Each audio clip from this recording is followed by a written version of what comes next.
Welcome to the Genius Factory. Enjoy the video. In this video, I will explain how to make brownies without flour. First, gather your ingredients: good quality chocolate, unsalted butter, sugar, eggs, cocoa powder, and a touch of vanilla extract. The key to these fudgy treats is relying on the eggs and cocoa for structure, rather than traditional flour. This method ensures a dense, intensely chocolatey brownie that's naturally gluten-free and incredibly delicious. Let's get started with the melting process.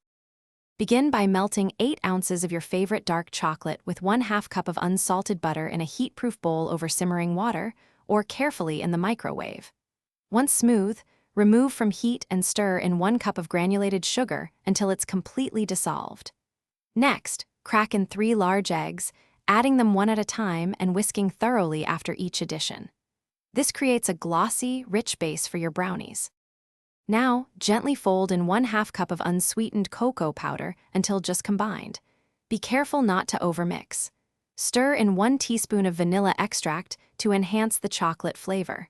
Pour this luscious batter into an 8x8-inch baking pan that's been lined with parchment paper, leaving an overhang for easy removal. This ensures your brownies won't stick and will lift out perfectly.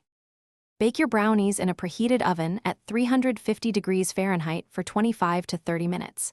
The edges should look set, but the center should still be slightly soft. A toothpick inserted into the center should come out with moist crumbs, not wet batter. Let them cool completely in the pan on a wire rack for at least 2 hours before cutting into squares. This patience is key for that perfect fudgy texture. Enjoy your delicious flourless brownies. Thanks for watching. If you found this helpful, don't forget to like and subscribe.